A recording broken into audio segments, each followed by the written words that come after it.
പുറപ്പാട് പുസ്തകം 6-ാം അധ്യായം. യഹോവ മോശെയോട്, ഞാൻ ഫറവോനോട് ചെയ്യുന്നത് നീ ഇപ്പോൾ കാണും. ശക്തിയുള്ള കൈ കണ്ടിട്ട് അവൻ അവരെ വിട്ടയക്കും. ശക്തിയുള്ള കൈ കണ്ടിട്ട് അവരെ തൻ്റെ ദേശത്തു നിന്ന് ഓടിച്ചു കളയും എന്ന് അരുളി ചെയ്തു. ദൈവം പിന്നെയും മോശെയോട് അരുളി ചെയ്തത് എന്തെന്നാൽ, ഞാൻ യഹോവയാകുന്നു. ഞാൻ അബ്രഹാമിനും ഇസ്ഹാക്കിനും യാക്കോബിനും സർവശക്തിയുള്ള ദൈവമായിട്ട് പ്രത്യക്ഷനായി. എന്നാൽ യഹോവ എന്ന നാമത്തിൽ ഞാൻ അവർക്ക് വെളിപ്പെട്ടില്ല. അവർ പരദേശികളായി പാർത്ത കനാൻ ദേശം അവർക്ക് കൊടുക്കുമെന്ന് ഞാൻ അവരോട് ഒരു നിയമം ചെയ്തിരിക്കുന്നു. മിസ്രയീമ്യർ അടിമകളാക്കിയിരിക്കുന്ന ഇസ്രായേൽ മക്കളുടെ ഞരക്കം ഞാൻ കേട്ടു, എൻ്റെ നിയമം ഓർത്തുമിരിക്കുന്നു. അതുകൊണ്ട് നീ ഇസ്രായേൽ മക്കളോട് പറയേണ്ടത് എന്തെന്നാൽ, ഞാൻ യഹോവ ആകുന്നു. ഞാൻ നിങ്ങളെ മിസ്രയീമ്യരുടെ ഊഴിയ വേലയിൽ നിന്ന് ഉദ്ധരിച്ചു അവരുടെ അടിമയിൽ നിന്ന് നിങ്ങളെ വിടുവിക്കും. നീട്ടിയിരിക്കുന്ന ഭുജം കൊണ്ടും മഹാശിക്ഷാവിധികൾ കൊണ്ടും നിങ്ങളെ വീണ്ടെടുക്കും. ഞാൻ നിങ്ങളെ എനിക്ക് ജനമാക്കിക്കൊള്ളുകയും ഞാൻ നിങ്ങൾക്ക് ദൈവമായിരിക്കുകയും ചെയ്യും.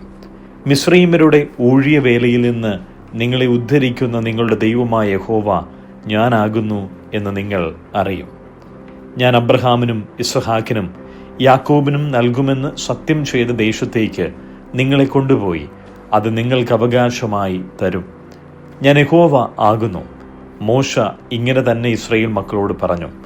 എന്നാൽ അവർ മനോവ്യസനം കൊണ്ടും കഠിനമായ അടിമവേല കൊണ്ടും മോശയുടെ വാക്ക് കേട്ടില്ല. യഹോവ പിന്നെയും മോശയോട് അരുളി ചെയ്തത്, നീ ചെന്ന് മിസ്രയീം രാജാവായ ഫറവോനോട് ഇസ്രായേൽ മക്കളെ തൻ്റെ ദേശത്തു നിന്ന് വിട്ടയപ്പാൻ പറക എന്ന് കൽപ്പിച്ചു. അതിന് മോശ, ഇസ്രായേൽ മക്കൾ എൻ്റെ വാക്കു കേട്ടില്ല, പിന്നെ ഫറവോൻ എങ്ങനെ കേൾക്കും? ഞാൻ വാഗ്വൈഭവമുള്ളവനല്ലല്ലോ എന്ന് യഹോവയുടെ സന്നദ്ധയിൽ പറഞ്ഞു. അനന്തരം യഹോവ മോശയോടും അഹരോനോടും അരുളി ചെയ്തു, ഇസ്രായേൽ മക്കളെ മിസ്രയീം ദേശത്തു നിന്ന് പുറപ്പെടുവിക്കേണ്ടതിന് അവരെ ഇസ്രായേൽ മക്കളുടെ അടുക്കലേക്കും മിസ്രയീം രാജാവായ ഫറവോന്റെ അടുക്കലേക്കും നിയോഗിച്ചയച്ചു. അവരുടെ കുടുംബത്തലവന്മാർ ആരെന്നാൽ, ഇസ്രായേലിന്റെ ആദിജാതനായ രൂബേന്റെ പുത്രന്മാർ ഹാനോക്ക്, ഫല്ലു, ഹെസ്രോൻ, കർമ്മി. ഇവ രൂബേന്റെ കുലങ്ങൾ. ഷിമെയോന്റെ പുത്രന്മാർ യമൂവേൽ, യാമീൻ, ഓഹദ്, യാഖീൻ, സോഹർ, കനാന്യ സ്ത്രീയുടെ മകനായ ഷൗൽ. ഇവ ഷിമെയോന്റെ കുലങ്ങൾ. വംശപാരമ്പര്യപ്രകാരം ലേവിയുടെ പുത്രന്മാരുടെ പേരുകൾ ഇവ: ഗേർഷോൻ, കഹാത്ത്, മെരാരി. ലേവിയുടെ ആയുഷ്കാലം 137 സംവത്സരം ആയിരുന്നു. ഗേർഷോന്റെ പുത്രന്മാർ കുടുംബസഹിതം ലിബ്നിയും ഷിമെയുമായിരുന്നു. കഹാത്തിന്റെ പുത്രന്മാർ അമ്രാം, ഇസ്ഹാർ, ഹെബ്രോൻ, ഉസിയേൽ. കഹാത്തിന്റെ ആയുഷ്കാലം 133 സംവത്സരം. മെരാരിയുടെ പുത്രന്മാർ മഹ്ളി, മൂഷി. ഇവർ വംശപാരമ്പര്യപ്രകാരം ലേവിയുടെ കുലങ്ങൾ ആകുന്നു. അമ്രാം തൻ്റെ പിതാവിൻ്റെ സഹോദരിയായ യോഖേബേദിനെ വിവാഹം കഴിച്ചു. അവൾ അവന് അഹരോനെയും മോശയെയും പ്രസവിച്ചു. അമ്രാമിൻ്റെ ആയുഷ്കാലം 137 സംവത്സരം ആയിരുന്നു. ഇസ്ഹാരിൻ്റെ പുത്രന്മാർ കോരഹ്, നേഫക്, സിക്രി. ഉസിയേലിൻ്റെ പുത്രന്മാർ മിഷായേൽ, എൽസാഫാൻ, സിത്രി. അഹരോൻ അമ്മീനാദാബിൻ്റെ മകളും നഹശോന്റെ സഹോദരിയുമായ എലീഷെബയെ ഭാര്യയായി പരിഗ്രഹിച്ചു.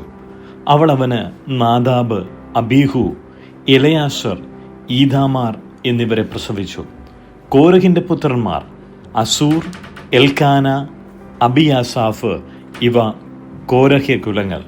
അഹരോന്റെ മകനായ എലയാസർ ഫൂദിയേലിന്റെ പുത്രിമാരിൽ ഒരുത്തിയെ വിവാഹം കഴിച്ചു. അവൾ അവന് ഫീനെഹാസിനെ പ്രസവിച്ചു. ഇവർ കുലം കുലമായി ലേവ്യ കുടുംബത്തലവന്മാർ ആകുന്നു. നിങ്ങൾ ഇസ്രായേൽ മക്കളെ ഗണം ഗണമായി മിസ്രയീം ദേശത്തു നിന്ന് പുറപ്പെടുവിപ്പിൻ എന്ന് യഹോവ കൽപ്പിച്ച അഹരോനും മോശയും ഇവർ തന്നെ. ഇസ്രായേൽ മക്കളെ മിസ്രയീമിൽ നിന്ന് പുറപ്പെടുവിപ്പാൻ മിസ്രയീം രാജാവായ ഫറവോനോട് സംസാരിച്ചവർ ഈ മോശയും അഹരോനും തന്നെ. യഹോവ മിസ്രയീം ദേശത്തു വെച്ച് മോശയോട് അരുളി ചെയ്ത നാളിൽ, ഞാൻ യഹോവയാകുന്നു. ഞാൻ നിന്നോട് കൽപ്പിക്കുന്നതൊക്കെയും നീ മിസ്രയീം രാജാവായ ഫറവോനോട് പറയണം എന്ന് യഹോവ മോശയോട് കൽപ്പിച്ചു. അതിന് മോശ, ഞാൻ വാഗ്വൈഭവമില്ലാത്തവൻ, ഫറവോൻ എൻ്റെ വാക്ക് എങ്ങനെ കേൾക്കുമെന്ന് യഹോവയുടെ സന്നിധിയിൽ പറഞ്ഞു. പുറപ്പാട് പുസ്തകം 7-ാം അധ്യായം. യഹോവ മോശയോട് അരുളി ചെയ്തത്: നോക്കൂ, ഞാൻ നിന്നെ ഫറവോന് ദൈവമാക്കിയിരിക്കുന്നു. നിന്റെ സഹോദരൻ അഹരോൻ നിനക്ക് പ്രവാചകനായിരിക്കും. ഞാൻ നിന്നോട് കൽപ്പിക്കുന്നതൊക്കെയും നീ പറയണം.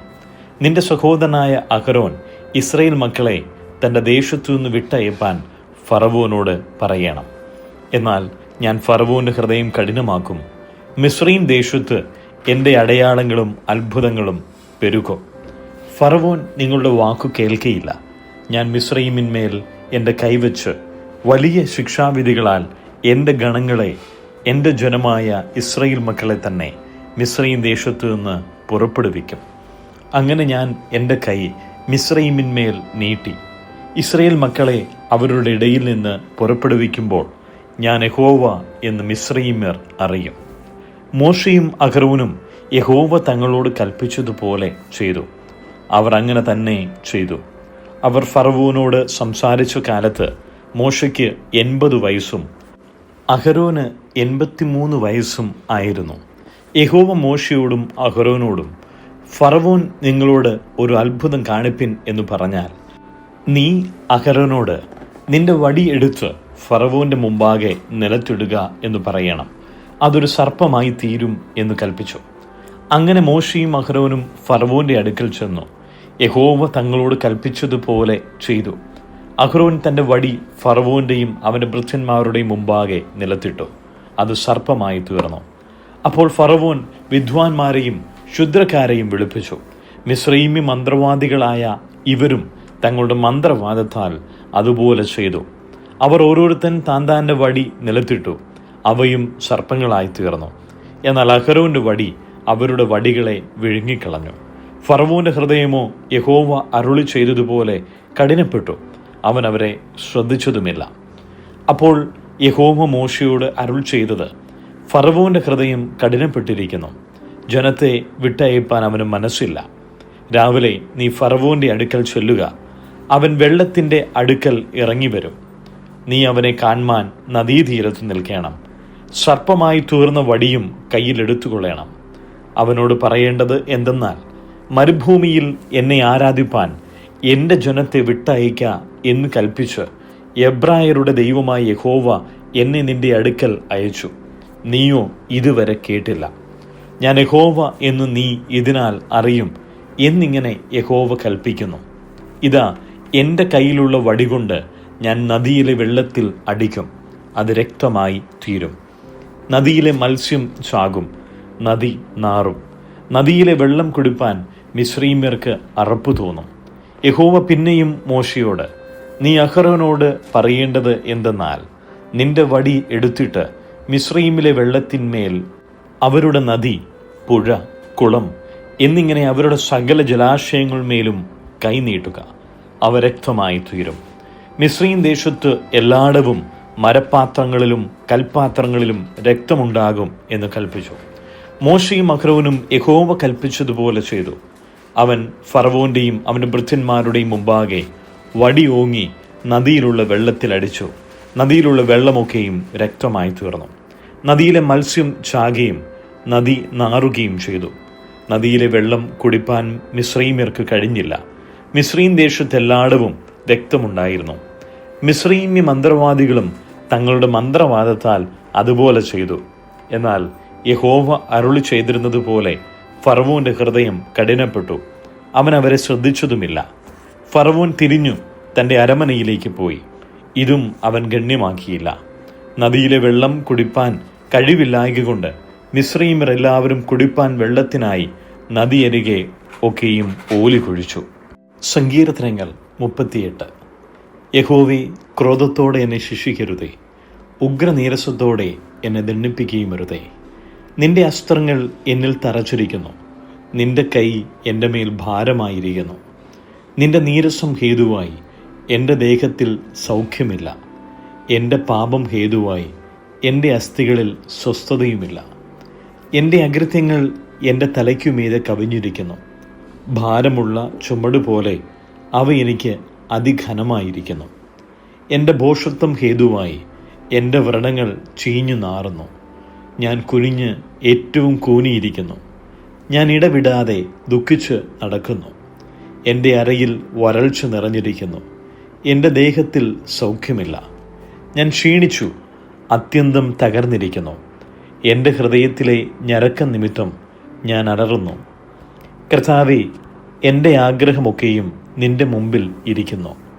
എൻ്റെ ഞരക്കം നിനക്ക് മറഞ്ഞിരിക്കുന്നതുമില്ല. എൻ്റെ നെഞ്ചിടിക്കുന്നു, ഞാൻ വശം കെട്ടിരിക്കുന്നു. എൻ്റെ കണ്ണിൻ്റെ വെളിച്ചവും എനിക്കില്ലാതെയായി. എൻ്റെ സ്നേഹിതന്മാരും കൂട്ടുകാരും എൻ്റെ ബാധ കണ്ട് മാറി നിൽക്കുന്നു. എൻ്റെ ചാർച്ചക്കാരും അകന്നു നിൽക്കുന്നു. എനിക്ക് പ്രാണഹാനി വരുത്തുവാൻ നോക്കുന്നവർ കണിവെക്കുന്നു. എനിക്ക് അനർത്ഥം അന്വേഷിക്കുന്നവർ വേണ്ടാതനം സംസാരിക്കുന്നു. അവർ ഇടവിടാതെ ചതിവ് ചിന്തിക്കുന്നു. എങ്കിലും ഞാൻ ചെകിടിനെ പോലെ കേൾക്കാതെയിരുന്നു, വായു തുറക്കാതെ ഊമനെ പോലെ ആയിരുന്നു. ഞാൻ കേൾക്കാത്ത മനുഷ്യനെ പോലെയും വായിൽ പ്രതിവാദമില്ലാത്തവനെ പോലെയും ആയിരുന്നു. യഹോവേ, നിങ്കൽ ഞാൻ പ്രത്യാശ വച്ചിരിക്കുന്നു. എൻ്റെ ദൈവമായ കർത്താവേ, നീ ഉത്തരം അരുളും. അവർ എന്നെ ചൊല്ലി സന്തോഷിക്കരുതേ എന്ന് ഞാൻ പറഞ്ഞു. എൻ്റെ കാൽ വഴുതുമ്പോൾ അവർ എൻ്റെ നേരെ വമ്പ് പറയുമല്ലോ. ഞാൻ ഇടറി വീഴുമാറായിരിക്കുന്നു. എൻ്റെ ദുഃഖം എപ്പോഴും എൻ്റെ മുമ്പിലിരിക്കുന്നു. ഞാൻ എൻ്റെ അകൃത്യത്തെ ഏറ്റുപറയുന്നു. എൻ്റെ പാപത്തെക്കുറിച്ച് ദുഃഖിക്കുന്നു. എൻ്റെ ശത്രുക്കളോ ജീവനും ബലവുമുള്ളവർ. എന്നെ വെറുതെ പകയ്ക്കുന്നവർ പെരുകിയിരിക്കുന്നു. ഞാൻ നന്മ പിന്തുടരുകയാൽ അവർ എനിക്ക് വിരോധികളായി നന്മയ്ക്കു പകരം തിന്മ ചെയ്യുന്നു. യഹോവേ, എന്നെ കൈവിടരുതേ. എൻ്റെ ദൈവമേ, എന്നോടകന്നിരിക്കരുതേ. എൻ്റെ രക്ഷയാകുന്ന കർത്താവേ, എൻ്റെ സഹായത്തിന് വേഗം വരേണമേ. മർക്കോസിൻ്റെ സുവിശേഷം 1-ാം അധ്യായം. ദൈവപുത്രനായ യേശുക്രിസ്തുവിൻ്റെ സുവിശേഷത്തിൻ്റെ ആരംഭം. ഞാൻ നിനക്ക് മുമ്പായി എൻ്റെ ദൂതനെ അയക്കുന്നു. അവൻ നിന്റെ വഴി ഒരുക്കും. കർത്താവിൻ്റെ വഴി ഒരുക്കുവിൻ, അവൻ്റെ പാത നിരപ്പാക്കുവിൻ എന്ന് മരുഭൂമിയിൽ വിളിച്ചു പറയുന്നവൻ്റെ വാക്ക് എന്നിങ്ങനെ യെശയ്യാ പ്രവാചകന്റെ പുസ്തകത്തിൽ എഴുതിയിരിക്കുന്നത് പോലെ യോഹന്നാൻ വന്നു, മരുഭൂമിയിൽ സ്നാനം കഴിപ്പിച്ചും പാപമോചനത്തിനായുള്ള മാനസാന്തര സ്നാനം പ്രസംഗിച്ചും കൊണ്ടിരുന്നു. അവൻ്റെ അടുക്കൽ യഹൂദ്യ ദേശമൊക്കെയും യെരുശലേമ്യർ എല്ലാവരും വന്നു പാപങ്ങളെ ഏറ്റുപറഞ്ഞു. യോർദാൻ നദിയിൽ അവനാൽ സ്നാനം കഴിഞ്ഞു. യോഹന്നാനോ ഒട്ടകരോമം കൊണ്ടുള്ള ഉടുപ്പും അരയിൽ തോൽവാറും ധരിച്ചും വെട്ടുക്കിളിയും കാട്ടുതേനും ഉപജീവിച്ചും പോന്നു. എന്നിലും ബലമേറിയവൻ എൻ്റെ പിന്നാലെ വരുന്നു. അവൻ്റെ ചെരുപ്പിൻ്റെ വാറ് കുനിഞ്ഞഴിപ്പാൻ ഞാൻ യോഗ്യനല്ല. ഞാൻ നിങ്ങളെ വെള്ളത്തിൽ സ്നാനം കഴിപ്പിക്കുന്നു, അവനോ നിങ്ങളെ പരിശുദ്ധാത്മാവിൽ സ്നാനം കഴിപ്പിക്കും എന്നവൻ പ്രസംഗിച്ചു തുടങ്ങി. ആ കാലത്ത് യേശു ഗലീലയിലെ നസറത്തിൽ നിന്ന് വന്നു. യോഹന്നാനാൽ യോർദാനിൽ സ്നാനം കഴിഞ്ഞു. വെള്ളത്തിൽ നിന്ന് കയറിയ ഉടനെ ആകാശം പിളരുന്നതും ആത്മാവ് പ്രാവ് പോലെ തൻ്റെ മേൽ വരുന്നതും കണ്ടു.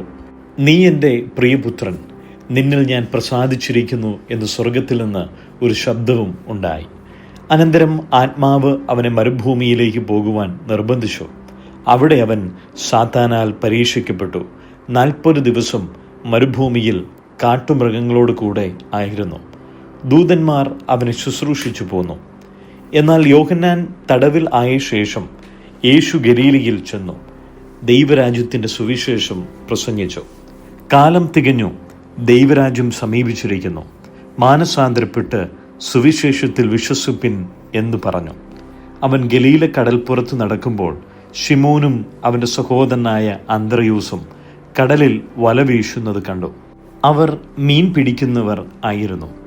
യേശു അവരോട്, എന്നെ അനുഗമിപ്പിൻ, ഞാൻ നിങ്ങളെ മനുഷ്യരെ പിടിക്കുന്നവരാക്കും എന്ന് പറഞ്ഞു. ഉടനെ അവർ വല വിട്ട് അവനെ അനുഗമിച്ചു. അവിടെ നിന്ന് അല്പം മുന്നോട്ട് ചെന്നപ്പോൾ സെബദിയുടെ മകനായ യാക്കോബും അവൻ്റെ സഹോദരനായ യോഹന്നാനും പടകിലിരുന്ന് വല നന്നാക്കുന്നത് കണ്ടു. ഉടനെ അവരെയും വിളിച്ചു. അവർ അപ്പനായ സെബദിയെ കൂലിക്കാരോട് കൂടെ പടകിൽ വിട്ടു അവനെ അനുഗമിച്ചു. അവർ കഫർന്നഹൂമിലേക്ക് പോയി. ശബ്ബത്തിൽ അവൻ പള്ളിയിൽ ചെന്ന് ഉപദേശിച്ചു. അവൻ്റെ ഉപദേശത്തിങ്കൽ അവർ വിസ്മയിച്ചു. അവൻ ശാസ്ത്രിമാരെ പോലെയല്ല, അധികാരമുള്ളവനായിട്ടത്രേ അവരെ ഉപദേശിച്ചത്. അവരുടെ പള്ളിയിൽ അശുദ്ധാത്മാവ് ഉള്ളൊരു മനുഷ്യൻ ഉണ്ടായിരുന്നു. അവൻ നിലവിളിച്ചു, നസറയനായ യേശുവേ, ഞങ്ങൾക്കും നിനക്കും തമ്മിലെന്ത്? ഞങ്ങളെ നശിപ്പിപ്പാൻ വന്നുവോ? നീ ആർ എന്ന് ഞാൻ അറിയുന്നു, ദൈവത്തിൻ്റെ പരിശുദ്ധൻ തന്നെ എന്ന് പറഞ്ഞു. യേശു അതിനെ ശാസിച്ചു, മിണ്ടരുത്, അവനെ വിട്ടുപോ എന്ന് പറഞ്ഞു. അപ്പോൾ അശുദ്ധാത്മാവ് അവനെ ഇഴച്ചു ഉറക്കെ നിലവിളിച്ച് അവനെ വിട്ടുപോയി. എല്ലാവരും ആശ്ചര്യപ്പെട്ടു. ഇതെന്ത് ഒരു പുതിയ ഉപദേശം! അവൻ അധികാരത്തോടെ അശുദ്ധാത്മാക്കളോടും കൽപ്പിക്കുന്നു, അവനെ അനുസരിക്കുകയും ചെയ്യുന്നു എന്ന് പറഞ്ഞ് തമ്മിൽ വാദിച്ചു കൊണ്ടിരുന്നു. അവൻ്റെ ശ്രുതി വേഗത്തിൽ ഗലീല നാട് എങ്ങും പരന്നു. അനന്തരം അവർ പള്ളിയിൽ നിന്ന് ഇറങ്ങി യാക്കോബും യോഹന്നാനുമായി ശിമോന്റെയും അന്ത്രയോസിൻ്റെയും വീട്ടിൽ വന്നു. അവിടെ ശിമോന്റെ അമ്മാവിയമ്മ പനി പിടിച്ച് കിടന്നിരുന്നു. അവർ അവളെക്കുറിച്ച് അവനോട് പറഞ്ഞു. അവൻ അടുത്തു ചെന്നു അവളെ കൈക്കു പിടിച്ച് എഴുന്നേൽപ്പിച്ചു. പനി അവളെ വിട്ടുമാറി. അവൾ അവരെ ശുശ്രൂഷിച്ചു. വൈകുന്നേരം സൂര്യൻ അസ്തമിച്ച ശേഷം അവർ സകലവിധ ദീനക്കാരെയും ഭൂതഗ്രസ്തരെയും അവൻ്റെ അടുക്കൽ കൊണ്ടുവന്നു. പട്ടണമൊക്കെയും വാതിൽക്കൽ വന്നുകൂടിയിരുന്നു. നാനാവ്യാധികളാൽ വലഞ്ഞിരുന്ന അനേകരെ അവൻ സൗഖ്യമാക്കി. അനേകം ഭൂതങ്ങളെയും പുറത്താക്കി. ഭൂതങ്ങൾ അവനെ അറിയുകൊണ്ട് സംസാരിപ്പാൻ അവയെ സമ്മതിച്ചില്ല. അതികാലത്ത് ഇരുട്ടോടെ അവൻ എഴുന്നേറ്റ് പുറപ്പെട്ടു ഒരു നിർജ്ജന സ്ഥലത്ത് ചെന്നു പ്രാർത്ഥിച്ചു. ശിമോനും കൂടെയുള്ളവരും അവൻ്റെ പിന്നാലെ ചെന്നു. അവനെ കണ്ടപ്പോൾ എല്ലാവരും നിന്നെ അന്വേഷിക്കുന്നു എന്ന് പറഞ്ഞു. അവൻ അവരോട്, ഞാൻ അടുത്ത ഊരുകളിലും പ്രസംഗിക്കേണ്ടതിന് നാം അവിടേക്ക് പോകാം, ഇതിനായിട്ടല്ലോ ഞാൻ പുറപ്പെട്ടു വന്നിരിക്കുന്നത് എന്ന് പറഞ്ഞു. അങ്ങനെ അവൻ ഗലീലയിലൊക്കെയും അവരുടെ പള്ളികളിൽ ചെന്ന് പ്രസംഗിക്കുകയും ഭൂതങ്ങളെ പുറത്താക്കുകയും ചെയ്തു. ഒരു കുഷ്ഠരോഗി അവൻ്റെ അടുക്കൽ വന്ന് മുട്ടുകുത്തി, നിനക്ക് മനസ്സുണ്ടെങ്കിൽ എന്നെ ശുദ്ധമാക്കുവാൻ കഴിയും എന്നപേക്ഷിച്ചു. യേശു മനസ്സലിഞ്ഞ് കൈനീട്ടി അവനെ തൊട്ടു. മനസ്സുണ്ട്, ശുദ്ധമാക എന്ന് പറഞ്ഞ ഉടനെ കുഷ്ഠം വിട്ടുമാറി അവന് ശുദ്ധി വന്നു. യേശു അവനെ അമർച്ചയായി ശാസിച്ചു, നോക്കൂ, ആരോടും ഒന്നും പറയരുത്, എന്നാൽ ചെന്ന് പുരോഹിതന് നിന്നെ തന്നെ കാണിച്ചു നിന്റെ ശുദ്ധീകരണത്തിനു വേണ്ടി മോശ കൽപ്പിച്ചത് അവർക്ക് സാക്ഷ്യത്തിനായി അർപ്പിക്കുക എന്ന് പറഞ്ഞു. അവനെ വിട്ടയച്ചു. അവനോ പുറപ്പെട്ടു വളരെ ഘോഷിപ്പാനും വസ്തുത പ്രസംഗിപ്പാനും തുടങ്ങി. അതിനാൽ യേശുവിന് പരസ്യമായി പട്ടണത്തിൽ കിടപ്പാൻ കഴിയായ്ക കൊണ്ട് അവൻ പുറത്ത് നിർജ്ജന സ്ഥലങ്ങളിൽ പാർത്തു. എല്ലായിടത്തു നിന്നും ആളുകൾ അവൻ്റെ അടുക്കൽ വന്നുകൂടി.